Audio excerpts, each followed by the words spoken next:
Estamos no ar, imagino que estejamos no ar, aqui na página do Centro Espírita Allan Kardec, de Nova Odessa. Peço para que a Zelinda me diga aí se está tudo bem, Zelinda, se o som está bom, se as pessoas já estão ingressando na sala. Vamos aguardar alguns minutos para que... Sim, as pessoas já estão entrando. Zelinda, está tudo certo? Manda aqui um ok para mim, por favor. Estamos ao vivo. Boa noite. Sim, ela já deu ok aqui. Eu agradeço profundamente o convite da querida Zelinda, que gentilmente nos convidou para vir aqui nessa noite, para falarmos um pouco do Evangelho de Jesus, nessa casa que já acompanhamos há algum tempo, acompanhamos o trabalho da Janaína, que, aliás, estará conosco amanhã, num café da tarde, lá na nossa página. Aí, a Zé já disse que está tudo bem, que bom, Zé.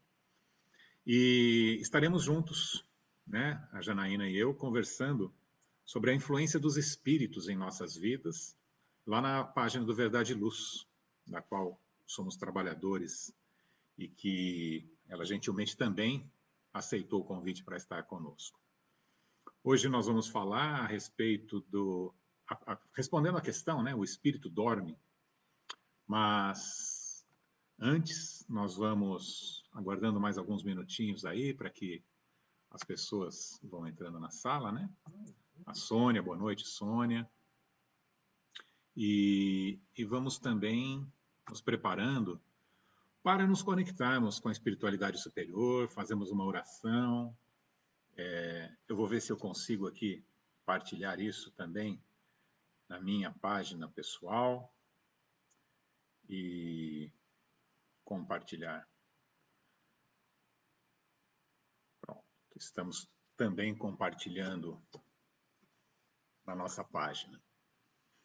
E aí eu peço para que todos nos unamos em pensamento, fechemos os nossos olhos da carne, vamos abrir os olhos do coração, elevando o pensamento a Deus, visualizando a figura do Mestre Jesus. Hoje eu vou trazer para vocês, para todos nós, a oração do servo imperfeito de Albino Teixeira.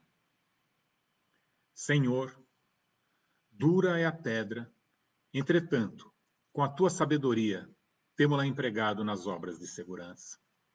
Violento é o fogo, todavia, sob a tua inspiração, foi ele posto em disciplina, em auxílio da inteligência. Agressiva é a lâmina, no entanto, no influxo de teu amparo, vemo-la piedosa na caridade da cirurgia. Inferniço é o pântano, contudo, sob tua benevolência, Senhor, encontramo-lo convertido em celeiro de flores. Eu também trago comigo a dureza da pedra, a violência do fogo, a agressividade da lâmina e a enfermidade do charco. Mas com a tua bênção de amor, posso desfrutar o privilégio de cooperar na construção do teu reino. Para isso, porém, Senhor, concede-me, por acréscimo de misericórdia, a felicidade de trabalhar e ensina-me a receber o dom de servir. Vamos começar assim, com essa oração e ainda pedindo para que a espiritualidade nos sustente nessa noite. Com essa oração começamos a nossa reflexão sobre o tema. Ela já nos indica um pouco do que é o despertar. Mas, primeiramente, nós vamos falar respondendo a questão de uma maneira um pouco mais material, se pudermos dizer assim, né? Estamos falando do espírito, o espírito dorme. E aí nós vamos recorrer ao Livro dos Espíritos. E eu gostaria aqui de abrir um parênteses já desde o começo. Quando nós estamos fazendo as lives, e aliás, essas lives muito bem-vindas, a gente vê pipocando em todos os lugares, não só na doutrina espírita, mas em todas as doutrinas, as pessoas saindo e divulgando o Evangelho de Jesus. Isso é muito bom. E não podemos deixar de refletir sobre aquela passagem em que Paulo estava cabisbaixo, triste, com tantas demandas das comunidades que ele havia fundado, ou mesmo daquelas que ele não havia fundado, mas que o aguardavam lá para que ele fosse resolver problemas, levar a palavra. E ele não estava mais dando conta. Eram muitas comunidades longe, muitos problemas, e Cristo aparece para ele e diz para que ele confiasse mais no poder do Espírito e que a partir daquele momento ele deixaria Estevão ainda mais perto de Paulo e o intuiria para que ele escrevesse cartas para aquelas comunidades. Então, se Paulo não podia estar pessoalmente resolvendo todos os problemas, levando a palavra do Cristo em pessoa, fisicamente, para as comunidades, Cristo falou: acredite no poder do Espírito. E, de certa forma, é o que todos os trabalhadores estão fazendo nesse momento. Nós estamos acreditando no poder do Espírito, indo até a casa de cada um desses internautas que estão nos assistindo ao vivo e aqueles que assistirão mais tarde, depois. E a carta agora é um pouco mais moderna, né? Nós estamos levando a fala gravada, isso é muito bom. E também vamos já começar a refletir que isso já é um prenúncio do que faremos logo mais. Isso nós vamos ver no decorrer das nossas reflexões de hoje, que o espírito desperto e o espírito desmaterializado, e quando eu digo espírito desmaterializado, não é o desencarnado, é aquele menos apegado à matéria, aquele que está mais iluminado, ele vai tendo cada vez mais poder de estar desperto e de estar presente em todos os lugares.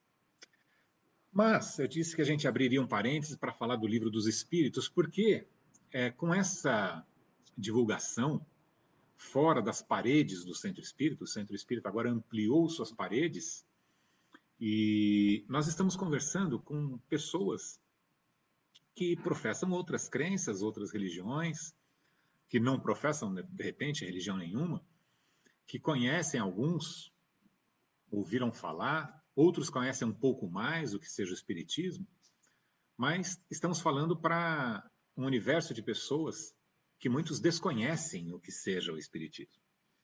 E aí vamos falar que esse livro foi editado pela primeira vez em 1857, que ele foi ordenado por Allan Kardec, mas a doutrina não é, por isso que está errado falar que somos kardecistas, porque nós não seguimos a doutrina de Kardec, mas seguimos a doutrina dos espíritos. Porque Kardec codificou, fez as perguntas inteligentes de uma maneira muito sábia. Ele fazia parte de daquela pleiade de espíritos iluminadíssimos que vieram juntamente sob a direção de Jesus nos trazer essa boa nova, esse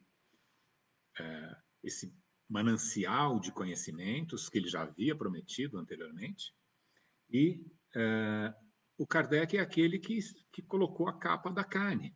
Os outros espíritos continuaram trabalhando em espírito, e Kardec fez as perguntas e os espíritos responderam. Então, o Livro dos Espíritos, por isso chama-se assim, ele se compõe do primeiro livro, que são as causas primeiras, né? Vai falar de Deus, dos elementos gerais do universo, da criação, do princípio vital.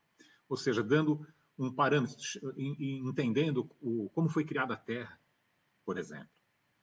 E aí é muito bonito de ver isso, porque em 1857, quando Kardec pergunta para os espíritos: então podemos entender matéria como tudo aquilo que é palpável? E eles dizem: sim, para o seu atual conhecimento e pelos seus aparelhos, porque há estados de matéria que vocês ainda desconhecem, mas nem por isso deixa de ser matéria. E eles estavam falando da matéria escura, que vem a ser conhecida pela ciência da Terra apenas na década de 1930, por aí. O livro foi escrito 80 anos antes. Então, já nos trazendo o futuro, não é? Aí no livro segundo entra já no mundo espírito, o mundo dos espíritos, e aí no capítulo 1 fala dos espíritos, no 2 a encarnação, o 3 o retorno à vida corpórea, como que então se processa isso, a pluralidade das existências, fala das reencarnações, e aí nós chegamos no capítulo 8, que chama-se Emancipação da Alma. E logo na primeira questão desse capítulo 8, já é a questão número 400 do Livro dos Espíritos, os Espíritos vão nos responder. Na verdade, na 401.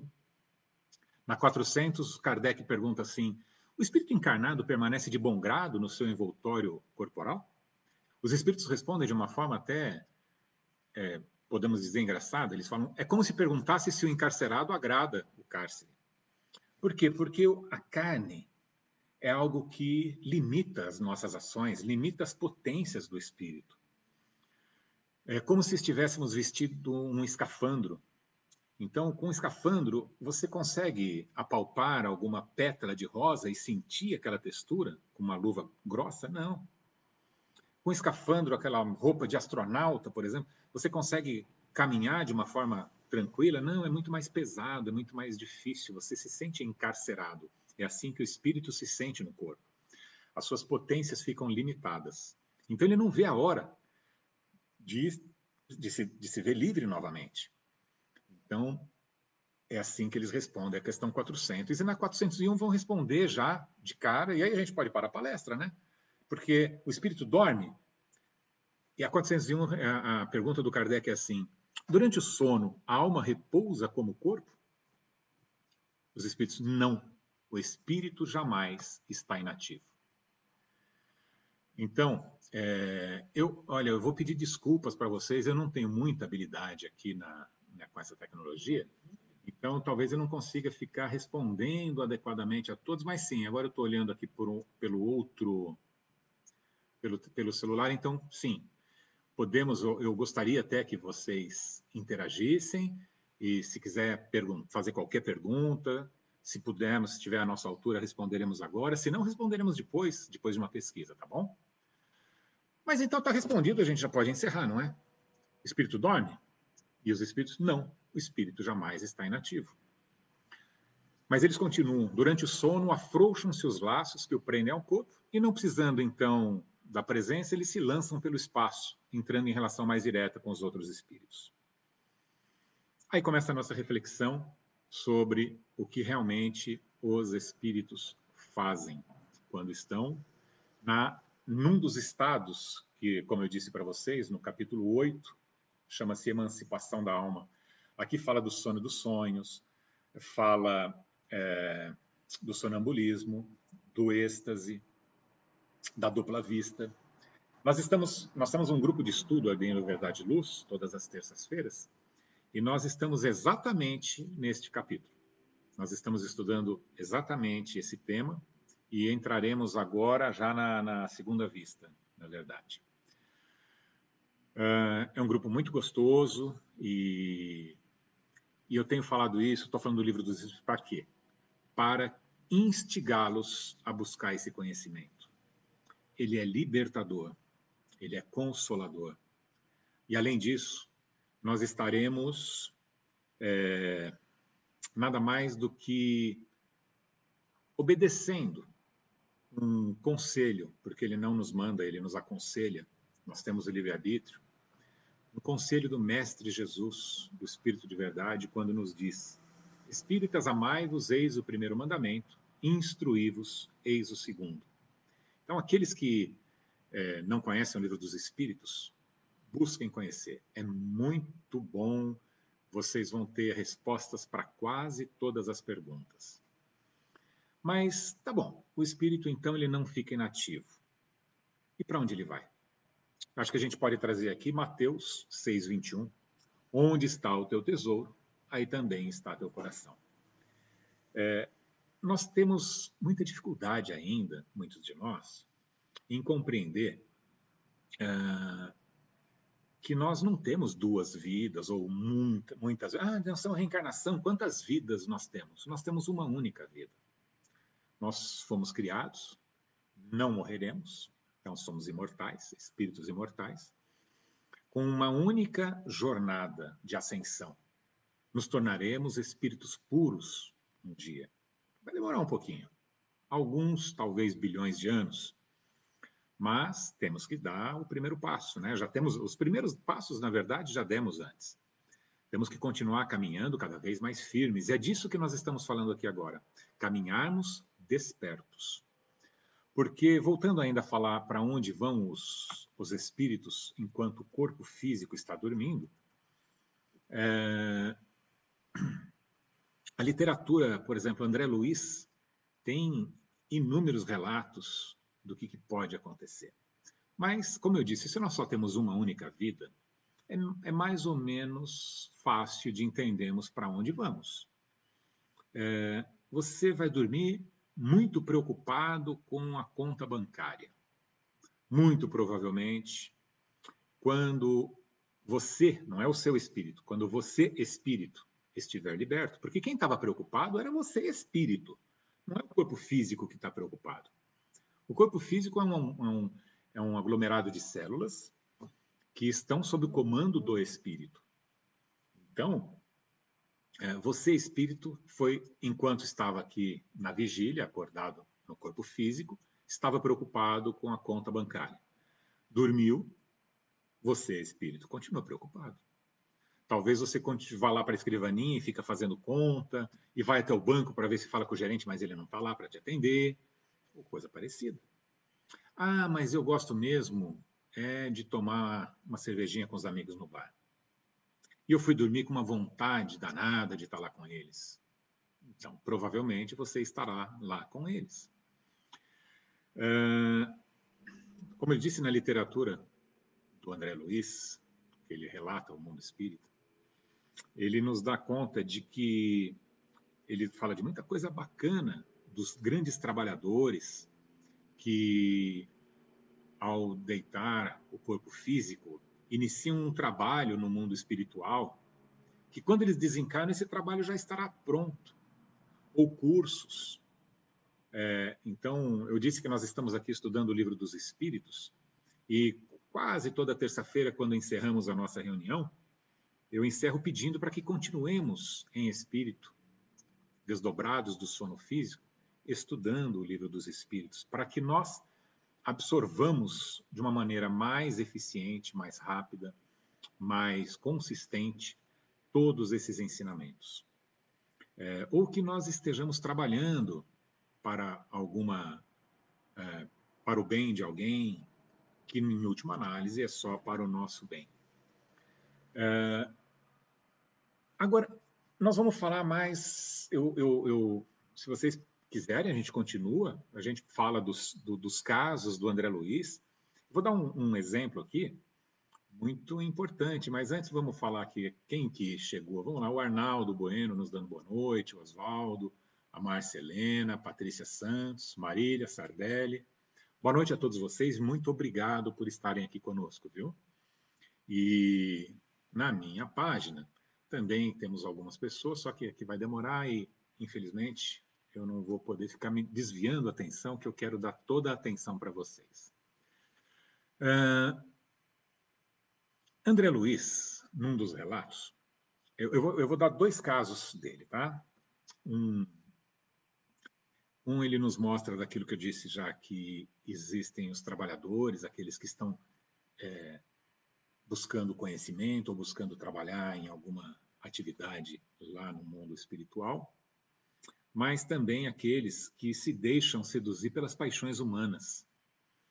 E ele nos informa que, tirada a máscara social, o desregramento é ainda maior. Então, nós fazemos coisas quando estamos em desdobramento que não teríamos coragem de fazer com a roupagem física por conta da máscara social que vestimos. Por que nós estamos trazendo isso? Para as nossas reflexões. Onde você gostaria que estivesse o seu coração? Então, escolha melhor os seus tesouros, não é assim? Então, nós temos os dois lados. Aquele que foi trabalhar, aquele que foi buscar as paixões terrenas. Muito bem.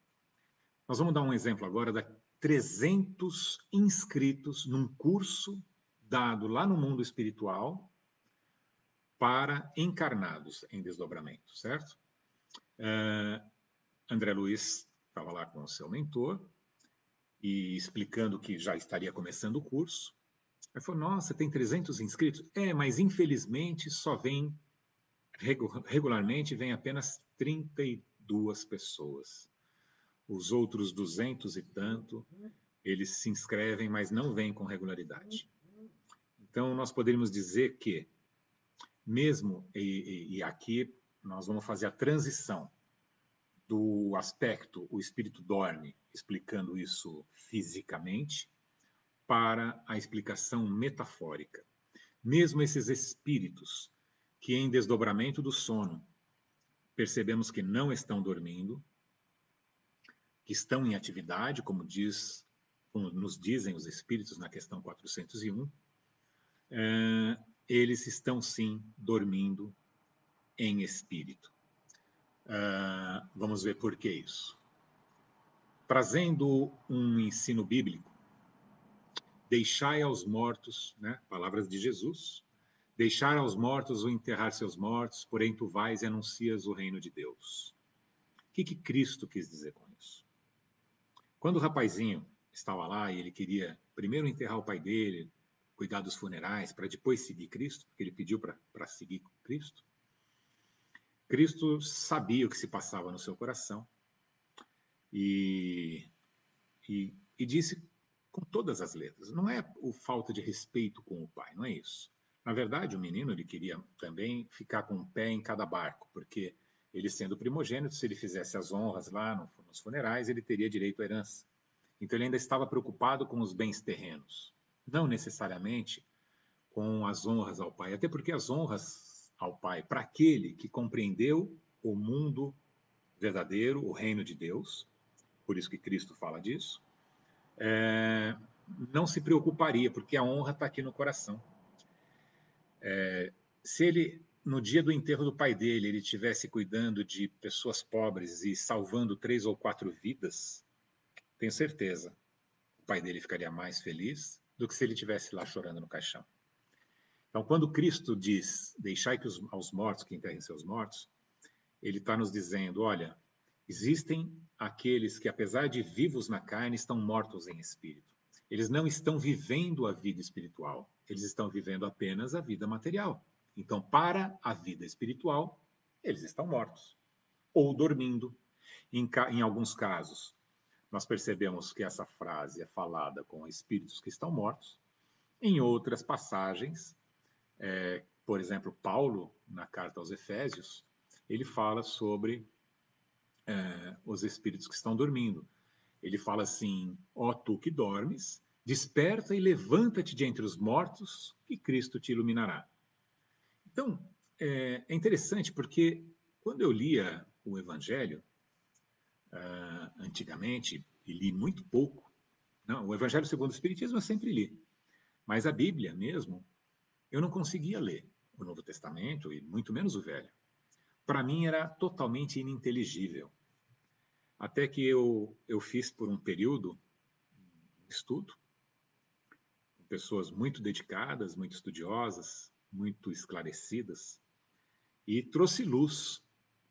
Nós compreendemos a Boa Nova à luz do Espiritismo, e isso ampliou, deu um horizonte muito grande. Então, ó tu que dormes em espírito, levanta-te, desperta, levanta-te de entre os mortos, que Cristo te iluminará. Então, todos nós estamos mais ou menos mortos em espírito aqui na Terra. Por que isso? Porque o corpo nos entorpece os sentidos. Por mais que estejamos, quando a gente vem para cá nas nossas reencarnações programadas, com os nossos benfeitores nos incentivando àquele trabalho, quantos são os espíritos completistas? Aqueles que conseguem completar todas as suas missões, resgatar todos os débitos que tinha se programado para o resgate. Muito, muito poucos. Isso também a gente percebe em toda a obra espírita, em especial, André Luiz nos traz muito dessas informações. Então, claro que Paulo não estava se referindo aos mortos da carne, né? Levanta você que está dormindo entre os mortos. Não tinha ninguém dormindo em cemitério. Ele não estava falando para esse tipo de pessoa. Ele estava falando exatamente, olha, vocês que estão aí na carne, todos mortos em espírito, acorda, levanta. Nós vamos trazer aqui o que vai ser os nossos despertadores, tá? Nós estamos falando muito das dores, dos problemas, mas a gente também vai tentar trazer solução. E a Vera falou assim, ótima dica, pedir para estudar enquanto dormimos. É isso mesmo, Vera. Pedir para estudar e pedir para trabalhar. E para isso nós temos que nos preparar. Aquele que tem, sabe quem tem uma boa noite de sono? Aquele que teve um bom dia de trabalho. Aquele que eu estava conversando com uma senhora hoje, muito simples. Ela tem muitos problemas familiares, um filho totalmente perdido, um filho preso, outro filho totalmente perdido com, enfim. Mas ela tem uma fé inabalável. Ela é uma senhora evangélica com uma fé, olha, eu estou para ver alguém com uma fé tão forte quanto dessa mulher, e ela exala essa força por todos os poros. E foi interessante porque eu perguntei qual era a atividade profissional dela, ela falou que já estava parada, mas que de vez em quando ela ia cortar ou arrumar os cabelos de clientes, mas na casa delas. Mas ela falava assim: claro que eu preciso do dinheiro, mas isso é só uma desculpa para eu ir levar a palavra. Então, ela está vivendo a fé, ela está vivendo a sua verdade. Ela, então, está no trabalho físico, cortando o cabelo, mas ela está querendo levar um lenitivo, levar alguma luz para aquelas clientes dela. E se a gente faz isso o dia, nós então, ao dormirmos, nós vamos continuar fazendo isso. Mas se nós estamos apegados, apenas querendo curtir a vida, etc., ao dormirmos também vamos continuar dessa forma. E lembrando do que o André nos traz, né? Às vezes de maneiras ainda muito mais pesadas. Então, temos que ter um bom dia. E aí, no próprio Livro dos Espíritos, aqui neste mesmo capítulo, os Espíritos vêm nos dizer que o sono físico, ele é quase que um treinamento para a morte, né? Porque todas as noites é como se morrêssemos por um período. Por quê? O que é morrer? Não é o espírito ficar longe do corpo físico, definitivamente? Então, o espírito fica longe do corpo físico provisoriamente, não totalmente, ele ainda continua com o cordão, ele continua ligado, não está totalmente solto, mas são prenúncios de como será a sua vida ao desencarnar.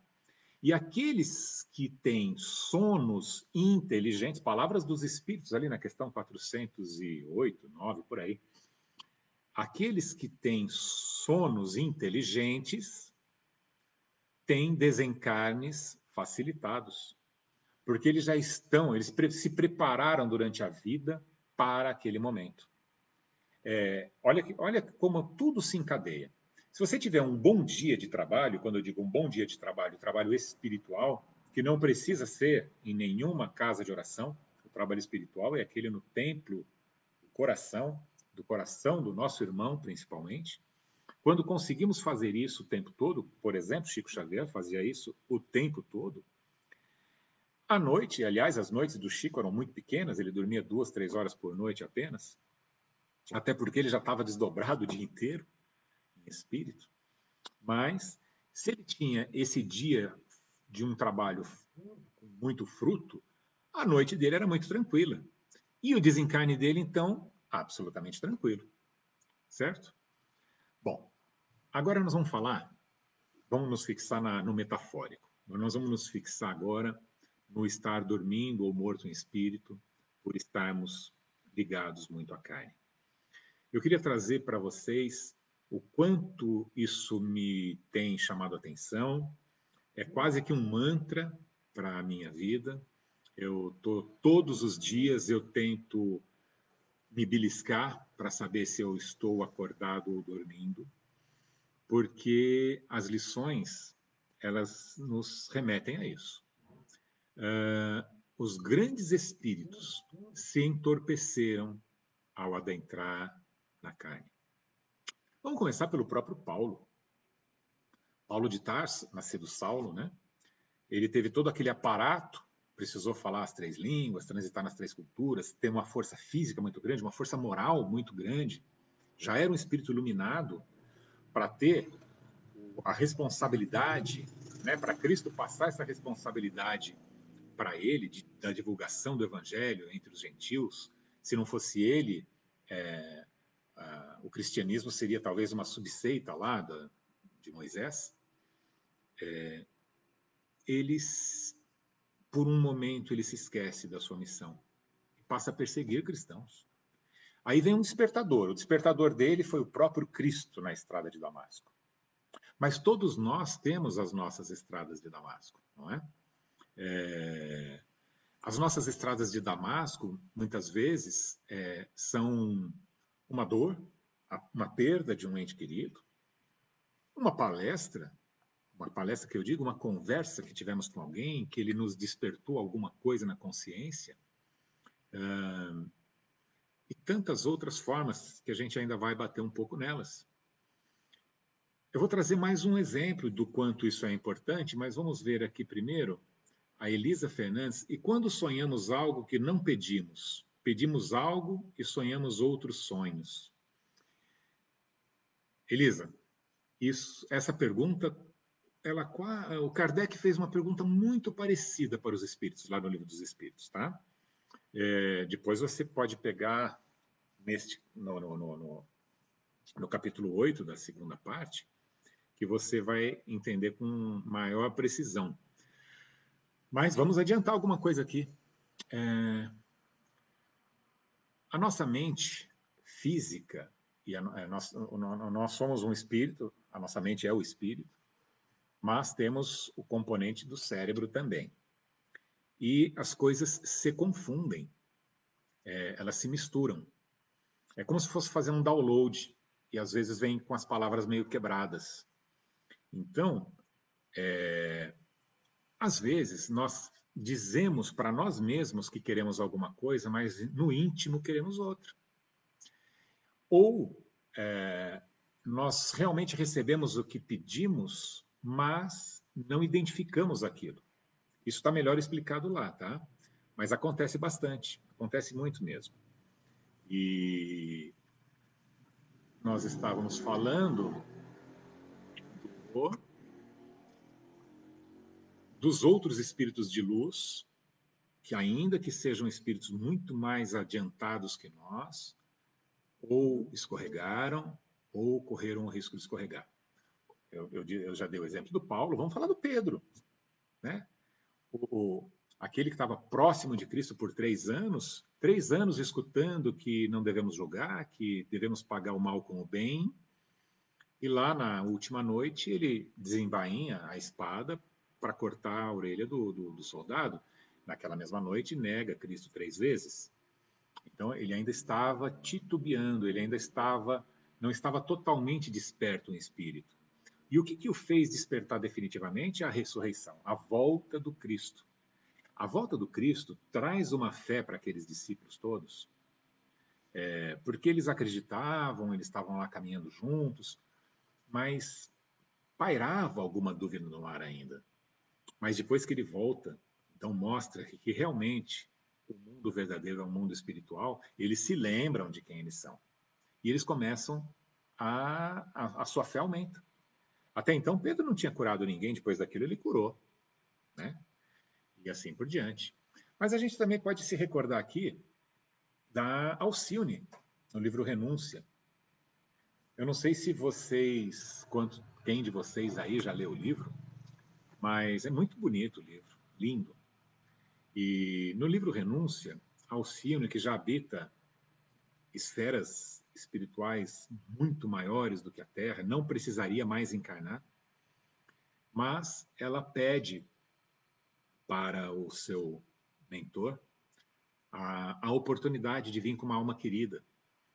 E ele fica numa página e meia, mais ou menos, do livro, dizendo dos problemas que que podem acontecer. Então, ele fala que deixa eu até procurar aqui ver se eu trouxe para ler um pedacinho, porque talvez eu não trouxe. Vai ser difícil. Eu trouxe, mas eu me perco para procurar. Vamos lá. Alcione, ela fala assim: olha, eu gostaria de descer e eu venho ajudar aquela alma querida. Ele fala assim: olha, lembra que quando tocamos a carne, a sua afeição por ele pode ter outras cores. E que conhecemos casos de espíritos de muita luz que faliram em suas missões na Terra por conta do entorpecimento que a carne traz. Então, por isso, depois de ver que Paulo escorregou, que Pedro escorregou, que o Alcione não escorregou, mas o seu mentor a orientou bastante para tomar muito cuidado, que ele confiava nos talentos dela, nas aquisições espirituais que ela já tinha, que ela já possuía, mas ainda assim ele mostrou uma certa preocupação que se não teria uma outra forma dela ajudar aquele espírito para não correr o risco de dar essa escorregada. Então, é muito importante. Emmanuel nos traz, em mais do que uma das lições da coleção Fonte Viva, ele fala em umas 8 ou 10 lições sobre o despertamento do espírito. E em pelo menos 2 delas, ele nos traz que sobre o despertar dos religiosos, do entorpecimento, daqueles que estão buscando Cristo, mas dormindo, com o espírito na horizontal, são as palavras do Emmanuel. Porque, né, estaremos buscando Cristo apenas como os fariseus. Então, com cultos apenas exteriores, falamos muito bem dele, estou aqui falando com vocês em nome dele, e assim por diante, mas o meu coração está dormindo. Eu não estou modificando nada dentro de mim. Então, Emmanuel nos traz muita atenção para isso. Paulo, quando... Lembra, né? O Paulo, quando ele fala assim, o bem que eu quero fazer eu não faço, mas o mal que eu já não quero, esse eu continuo fazendo. Ele ainda estava naquela luta, ele ainda estava no despertamento, até que depois ele desperta totalmente e diz assim, já não sou eu quem vive, mas Cristo vive em mim. Então, o despertamento, ele é algo que devemos perseguir o tempo todo. Joana de Ângeles, ela nos traz que a dor pode ser um bom despertador. Deixa eu... A Joana, o outro... No Consolador, Emmanuel também nos traz a mesma coisa. Na questão 239, Emmanuel nos fala mais ou menos assim, em verdade, toda dor física colima com o despertar da alma por os seus grandiosos deveres. Então, a dor, toda dor, ela nos desperta. Seja como a expressão expiatória, como consequência dos abusos humanos, ou como advertência da natureza material ao dono de um organismo. Mas a dor física é um fenômeno, enquanto a dor moral é a essência. Daí a razão, porque a primeira vem e passa, e ainda que se faça acompanhado das transições da morte. Então, nós podemos ter uma dor física, pode virmos até a morrer, mas isso passa. Mas a dor espiritual é bastante grande, só ela, só a dor espiritual, só a dor moral é bastante grande e profunda para promover o luminoso trabalho de aperfeiçoamento e redenção. E aí a Joana, falando a mesma coisa, diz assim, a semelhança de um buril agindo sobre a pedra bruta e lapidando-a, as doenças são mecanismos buriladores para a alma despertar as suas potencialidades e brilhar além do vaso orgânico que a encarcera. Então, nós temos que despertar. A dor, percebemos que é uma das formas de despertar. Aqueles que não despertam pelo amor. Fora da caridade não há salvação. É o lema do Espiritismo. E salvar de quê? Do egoísmo. O egoísmo nos faz estar mortos, estar dormindo em espírito. E quando estamos ajudando os outros, estamos caminhando, estamos nos levantando em espírito, ascendendo espiritualmente. Eu acho que as reflexões são mais ou menos essas que eu gostaria de trazer. Vamos ver se a gente tem aqui mais algumas questões. É um assunto que me empolga muito, sabe? Eu gosto muito de falar disso. E quando eu digo que eu fico me beliscando, claro que também estou falando metaforicamente, beliscando em espírito, é para ter certeza de que nós estamos fazendo a coisa certa. Como eu disse, o Emmanuel dizendo que há muitos, mesmo religiosos, quer ver? Eu vou trazer aqui, um deles está no Fonte Viva. Ele fala assim: companheiros que dormem, apesar de viverem em gloriosos dias na terra. Chega o dia em que acordam e começam a louvar a Deus. No entanto, não é o suficiente. Há muitos irmãos de olhos abertos, louvando a Deus, mas mantendo a alma na posição horizontal. No Pão Nosso, nos capítulos 68, a mesma coisa. Ele fala assim, há um... Cadê? Há grande número de irmãos com dificuldade de compreender os ensinos de Cristo. Isso ocorre porque eles permanecem dormindo, vítimas de paralisia das suas faculdades superiores. E aí ele diz assim: grandes massas supostamente religiosas vão sendo conduzidas quais fileiras de sonâmbulos inconscientes. Fala em Deus como se respirassem numa estranha atmosfera de um escuro pesadelo, rolando no turbilhão dos acontecimentos enceguecidos e semimortos, até que despertem e se levantem pelo esforço pessoal. Quando Emmanuel nos traz uma lição dessa, nós temos que ficar atentos. Se não somos nós que estamos nesse turbilhão, falando de Cristo, fazendo lives, indo no centro tomar um passe, agora não podemos, né? Mas indo no centro, escuta a palestra, toma passe, toma uma água e mudou o que dentro de si mesmo? O quanto você melhorou hoje em relação ao do que era ontem e amanhã será melhor do que hoje. Eu acho que uma das maneiras da gente saber se a gente está despertando ou não, despertos, não creio que tenhamos algum de nós aqui, com raríssimas exceções, totalmente desperto. Todos somos mais ou menos sonâmbulos, caminhando um pouco acordado, mas logo dormimos de novo. É como um adolescente, né? Aliás, tem adolescente de todas as idades, mas aquela coisa que todos nós fazemos até hoje. Então a gente coloca o despertador para acordar às 6 da manhã, porque precisa trabalhar, mas coloca naquele soneca, porque quer dormir um pouquinho mais. Aliás, sabe quem fez isso? Santo Agostinho. Santo Agostinho, eu vou até ver se eu consigo ler o trecho dele, mas ele fala assim, que é difícil a gente despertar de uma vez. Ah, está aqui o Santo Agostinho, vou trazer para vocês. Vale a pena ler o que está lá nas suas confissões. Não há ninguém que queira dormir sempre. Tá vendo? Todo mundo, todos os grandes espíritos falam no dormir, no espírito que está morto ou dormindo, nessa forma metafórica, tá? Não há ninguém que queira dormir sempre. Contudo, às vezes, retarda-se o despertar. Quando o torpor torna os membros pesados, e mesmo a contragosto, continua-se a dormir, mesmo depois de chegada a hora de despertar. Ele estava falando de si mesmo, lembra? Nós estamos falando das confissões de Santo Agostinho. Ele já sentia que já era hora de despertar, ele já tinha conhecido Cristo, tá? Mas ele gostava muito da vida na carne.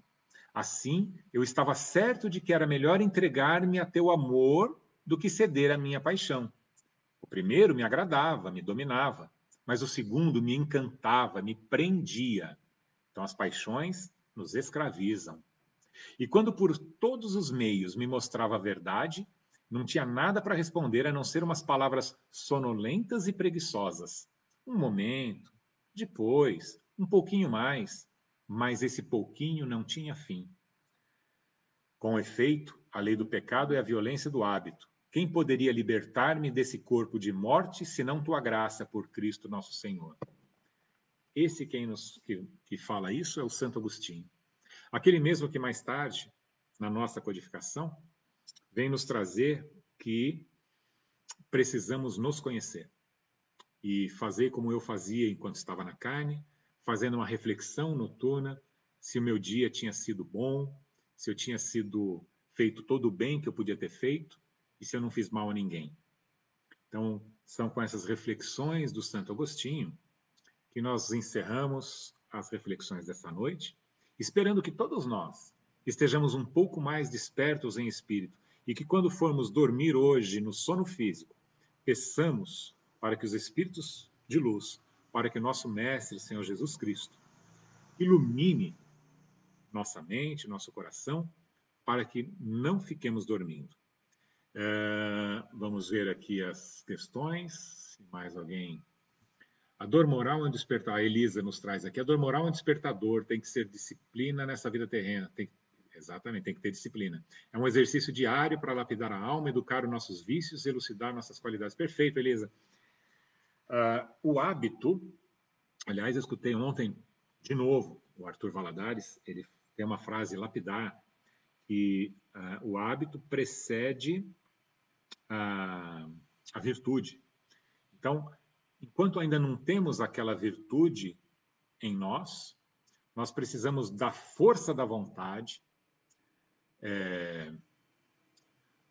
da disciplina para criar o hábito, para depois aquilo se incorporar na nossa vida. Então, durante muito tempo nós ficamos lutando, como Paulo lutou por muito tempo, dizendo que o bem que ele queria fazer não fazia, como Santo Agostinho lutou por muito tempo. Então, quem somos nós que vamos ter de mão beijada essas coisas? Não, nós precisamos também lutar. Lutar contra o quê? Lutar contra os nossos egoísmos, com tudo aquilo que nos prende à carne. Porque depois Paulo também vai dizer assim, e aqueles que vivem em Cristo, eles crucificaram a carne com suas paixões e concupiscências. Olha que interessante esse jogo das palavras. Para viver em espírito, você crucifica a carne com as paixões e concupiscências. Não é para ninguém se matar, tá? Nós estamos falando metaforicamente. Nós não temos que matar o corpo físico, mas matar as nossas paixões e concupiscências que escravizam-nos no corpo físico e nas necessidades dele, do ego. Muito bom, gratidão pelos esclarecimentos, a Vera nos trazendo aqui. Eu que agradeço, Vera. A Ana Zilda também, mais uma vez sempre conosco. Eu acho que é isso, né? Nós estamos aqui há quase 50 minutos, foi o tempo que a Zelinda nos deu. Eu confesso que a disciplina faz parte importante da minha busca para esse despertar, porque se não fosse a disciplina, eu esqueceria o que a Zelinda falou e ficaria aqui na página dela conversando com vocês, porque me dá muito prazer compartilhar dessas preciosidades que a gente vem garimpando na literatura espírita e que, além de um grande prazer, também sentimos uma obrigação muito grande em fazer isso, trazendo também mais um conhecimento do Cristo, que é aquele que conhece a palavra, distribua todos os seus bens com quem o instruiu, né? Então, quando a gente começa a receber um pouquinho dessa luz de conhecimento, ela não é para ficar guardada debaixo do alqueire, ela tem que ser transmitida. Eu espero que eu tenha colocado muito pouco do meu fermento que azede essa massa e que possa ter transmitido de uma forma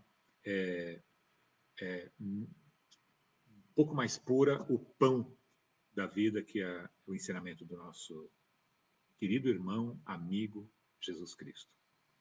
Que Jesus nos abençoe a todos, que tenhamos uma noite muito proveitosa, com espíritos despertos, buscando o conhecimento e o trabalho no bem. Uma boa noite para todos, que Jesus esteja conosco. Que assim seja. Encerrar o